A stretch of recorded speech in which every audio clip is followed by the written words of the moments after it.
Datadog just released earnings, guys, and you're wondering how they do. Should I buy the stock now? Is it too expensive? I'm going to break it down in this video. I'll tell you up front that they absolutely crushed earnings. And I'm not a cocky person by nature whatsoever, but I will say this, guys. I've been covering this stock on this channel since before anybody else on YouTube, on Twitter, anywhere else, okay? I know people that work in this company. I just did an exclusive interview for the Patreon Discord community. You can check that out if you want. But I've been involved in this company for a while. I've been invested since shortly after the IPO. It was one of the very first Discord buys we had when we started the Discord community in 2020. And I've listened to every earnings call. I know this company very well. I'm very well qualified to talk to you about the company. Used to sell software for a decade. Sold SaaS, was involved with cloud services, and I'm going to bring it to you today. So hopefully this video will be helpful for you guys. So earnings, they crushed it. They did very well. They beat on both top and bottom lines, and they raised guidance for next quarter and for the full year. Now, what's interesting, the headline here, Datadog had strong earnings and an upbeat forecast, but the stock is still falling. I'll get to more of why later, so stay tuned for that. Adjusted earnings were 24 cents a share. That was beating the 11-cent expected analyst number, revenue of 363 million. That was higher than 330 million expected from Wall Street. And you can see the other stats here. I'm going to actually go through a few different things here, give you as much information as I can, as concisely as I can. So this is right from their company website, Investor Relations. So first quarter revenue grew 83% year over year to 363 million. Strong growth of larger customers with about 2,250 of those customers that have $100,000. That's annual recurring revenue, or ARR. So recurring revenue, it's part of the reason why these companies hold higher multiples than other stocks. That's up from 1,406. So that's a pretty big jump. They also launched application security monitoring product, and they announced an acquisition. I'll get to that here in a second.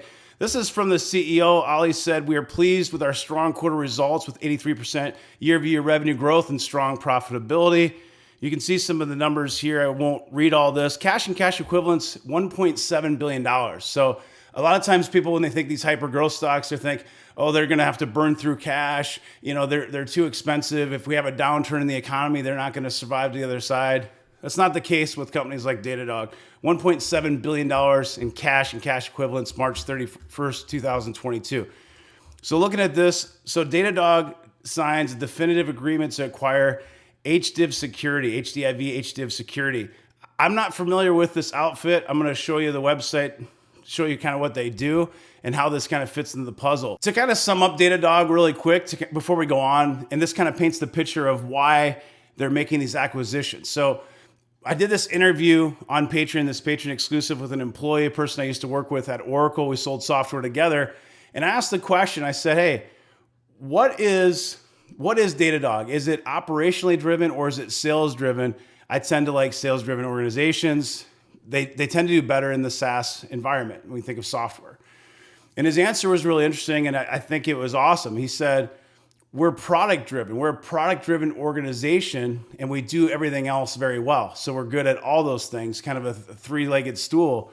We're operationally driven, we're sales driven, but really the product leads. If we have good products, those products will sell themselves. Kind of like real estate. Location, location, location. If you have a good location, the house is going to sell itself. You know what I mean? So if you look at this here, what they're trying to do is they're trying to build out. It's not just about observability. When they created Datadog, the CEO and the founders of Datadog, they really had a vision for the future where Datadog could be involved in all these different data sets. When you think of old school legacy companies that are not in the cloud, they're migrating to the cloud. They've been in databases sometimes for 40 years. They might be very mature within their own on-prem database. But when they start moving that data into the cloud, there's a lot of complexities to that because the data is static and now it's becoming more dynamic.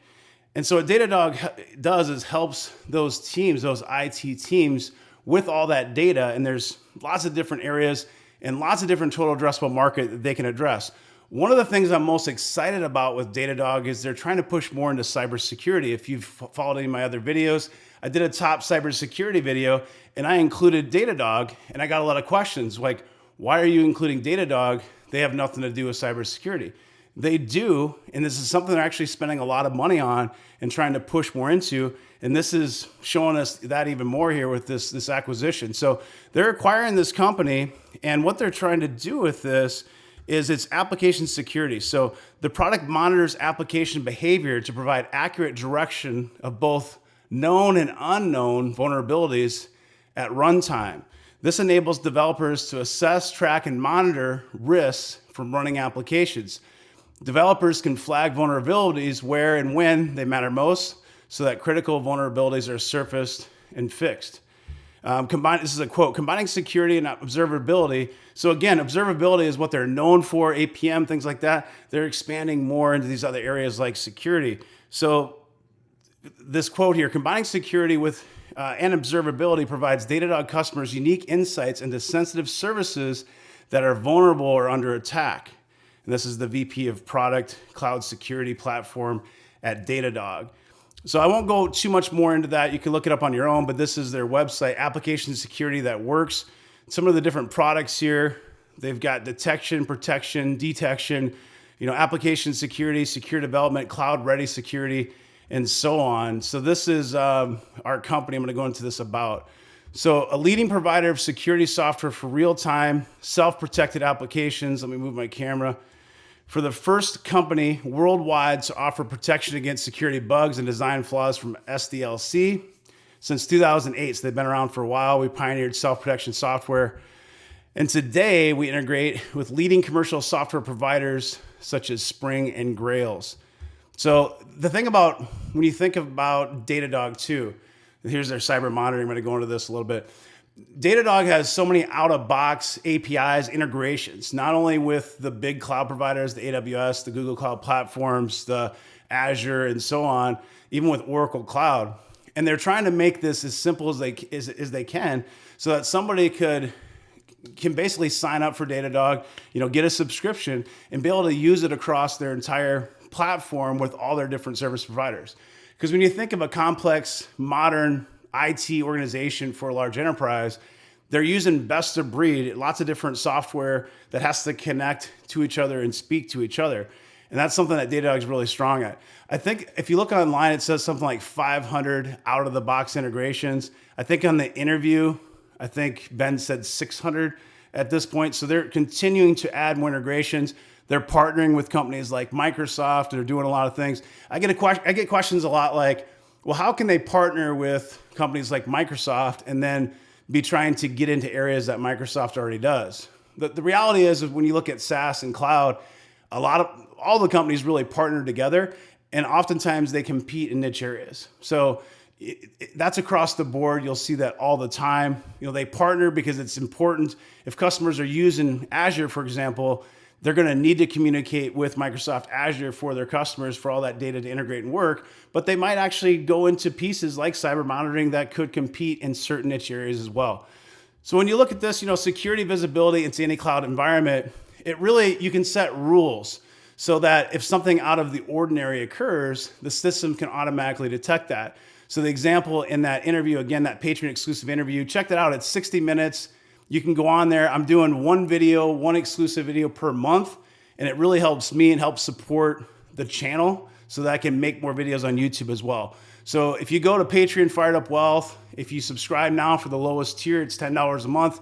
You can get access to not only the Tremendous 12 video, which is 12 stocks that I think could be 10x from here over the next 10 years, but also several other videos. The Datadog exclusive video, which is 60 minutes long, as well as the Investing Club portfolio moves. So every time I make a buy or sell, like yesterday I made more buys, I give you an update at the end of the day for that tier. So it's a great value. I encourage you to go check that video out.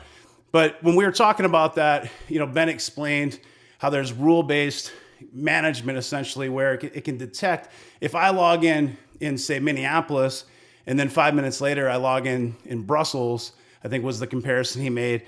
That should flag that obviously something's wrong there. It should flag. That's the kind of stuff that Datadog can help with when you think of cybersecurity and cyber monitoring. So real-time cyber monitoring across your stack. You can see some screenshots, rapid triage and cross-team security investigation, and so on.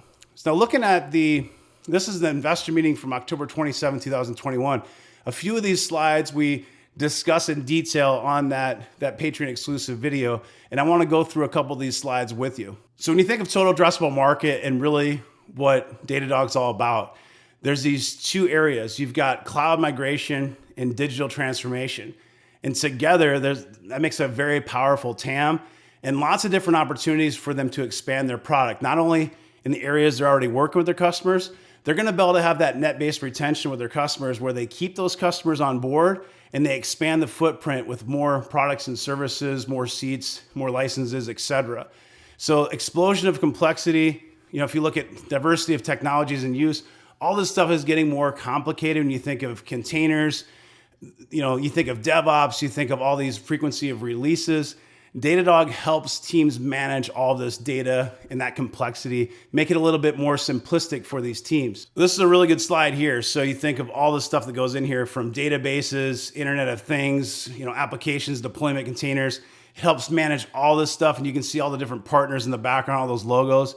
They partner with pretty much everyone and everything, and they integrate with all these companies as well.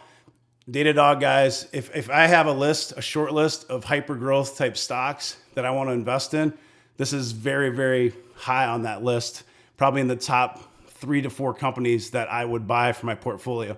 Now that does come with some risk. We'll talk about valuation here in a few minutes, so please do stay tuned. So Datadog breaks down silos. You got the unified platform, simple but not simplistic. I'll cover another slide that goes into more detail later on that.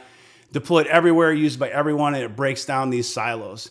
Oftentimes you think of organizations, data is very siloed. It tries to connect all that together. So here's their history of innovation. When you think of their real-time unified data platform, infrastructure monitoring, then APM, which is a big part of their business. They've got a lot of competition in that space. Then logs, now they got user experience monitoring in 2019. Now security platform, they're putting a lot of money into that security platform as we just talked about, 2020. And they're trying to put all this together. So this is 2010 to 2022, and you can see the scale. I'll show you a couple more slides here. This history of innovation. I think this really paints a good picture. We cover this as well in that exclusive video. So 2010, you can see how many products they continue to add. Look at 2021, how many products they have compared to when they first started. And they continue, they're not slowing down. They're spending more on research and development than any of their peers, and they continue to add more and more modules and expand their footprint more and more. The total addressable market, or TAM, for this company is massive, and that's why it does trade at a premium. It trades expensively, and I'm going to show you that here in a second. At our core, observability is a very large opportunity, so that's their core business, but then think of all the other TAM outside of that. So $53 billion in 2025, and you can see it's scaling here from $38 billion in 2021 all the way to that $53 billion. Our security opportunity, this is big, guys. This is one of the reasons I'm very bullish. You think of security up top, operations, developers, and then you got dev, SecOps in the middle, future opportunities. So you've got security up on that left. Observability is their core. They want to add real-time business intelligence, BI. They want to add developer workflows, IT service management, tons and tons of total addressable market. Public cloud revenue expansion, if you look at this. Public cloud market revenue worldwide from 2012 to 2021 in billions. Look how much it's expanded. This is historical data here. 2012, this is revenue in billions, 26.4 to 364, and we're still in early innings when you think of cloud, especially these large, complex enterprises that have to migrate data and basically go from on-prem, they're moving to the cloud, or hybrid environments. There's still a lot of work to be done, which is why companies like Datadog and several other names, there's just so much opportunity and there's so much excitement. That's why the stocks trade at high valuations. And we could go more into this, but I won't. I'm going to basically skip over and go into more of the fundamentals. We'll look at a chart as well here later in the video, so do stay tuned. Okay, so the market knew I was going to drop a Datadog video, so people are starting to buy the stock, and it's now gone green. You can see this is an all-time chart. The reason I want to show you this is it was an IPO back in 2018 for $36.15. I got in, my first lot was somewhere in here, and I added in Discord in the 60s, 65, I think maybe low 70s. We were adding some as well. So I've got a nice cost basis on this. Obviously, the high on this was $200. It hit $199.68, the 52-week high. The 52-week low is just around $70. Market cap is $37.48 billion. And if you look at a 1 year or year to date, actually, it's down about 27%. On the 1 year, though, it's still up 55%. So this stock has actually held up better than some of those others. I'm gonna look at a couple of things here, including price to sales. So what is price to sales ratio? You might already know this, but just a quick recap. Price to sales ratio, they call it a PS ratio or PSR, is a valuation metric for stocks calculated by dividing companies' market capitalization by the revenue in the most current year, divide the per share stock price by the per share revenue. Now, normally on cloud SaaS stocks, we're gonna use things like EVCM revenue, we're gonna use net-based retention, margins, free cash flow, rule of 40, grit score, magic number. There's all kinds of different ways venture capitalists try to measure these companies. I am going to show you price to sales ratio as well, just because I think it's something that people are commonly using. They understand. You know that, for example, AMD is a 6 price to sales, and you say, well, that's pretty expensive. Well, this is much higher than 6, and you need to understand it. Now, it's different because it's recurring revenue, so the market pays a premium for that recurring revenue, especially if they have high margins. When you think of Datadog, they're in the high 70s to 80% margin, which is really good. Some are even higher than that. So first I want to look at a couple metrics like EVCM, then I'm going to show you the price to sales ratio, then a chart. Okay, so look right above me here. You can see EVCM. This is for Datadog. Now these numbers are slightly different because this is from the 15th of April, but pretty close. You get an idea. So the EVCM revenue, the multiple is 29.2. Now that is one of the most expensive stocks that you can possibly buy. There are a few that are more expensive than that in the SaaS realm, but this is up there with the top stocks in terms of the price, how expensive they are. The implied ARR, annual recurring revenue, is 84%. You got S&M 25%, R&D 30%. Free cash flow is 27%. Rule of 40 is over 100 and 111%. Magic number 3.4. You've got some of these other metrics you might not care about. Net-based retention, they don't actually report. This is an estimate of 130%. So those are very good numbers. It's made a 5x return since the IPO in 2019. It's done very well. Let's look at price to sales and then a chart to give you a better idea of where the stock is at and where it might go. Okay, so again, we normally don't look at price to sales ratios on cloud SaaS. We like to use EVCM, Rule 40, revenue growth. There's tons of different metrics you can use for cloud and SaaS other than price to sales. But I think this is a good metric to use because most of you that are investing in lots of different companies, not just SaaS, it gives you a better idea to compare it. And remember, recurring revenue does trade at a premium. Price to sales on this at $119 stock price is 35.69. Now that is very expensive. It's a lot less than it was, when it was at a 53. And you can see that the lowest measurement on this, and of course it traded before this, but the lowest measurement on here looks like it's from 6/30/2020. That was a 33.98, and it's come down back to about those levels. The stock price yesterday was closer to $105. If you look at this, guys, if you look at the price to sales ratio, now you can see it popped up here at the end of 2020. It was 51. It dipped down to 38. It got all the way here at the end of 2021. It was a 53 price to sales, and it plummeted down to 35.63. So it's still really expensive, but obviously a lot less expensive here. And if you include some of the metrics, some of the numbers from this most recent earnings, they actually raised guidance. So you could argue this number is going to be slightly less than what you're seeing in the chart here, but still it's going to be close to 35 price to sales, and that is still an expensive stock. So every Wednesday in Patreon Discord, we do chart day, and yesterday we covered Datadog and chart day, and these are some of the numbers. The market was pretty ugly yesterday morning. It was starting to break down. And I said it could hold 107. It actually got down yesterday. You can see this candle. It got down to $104.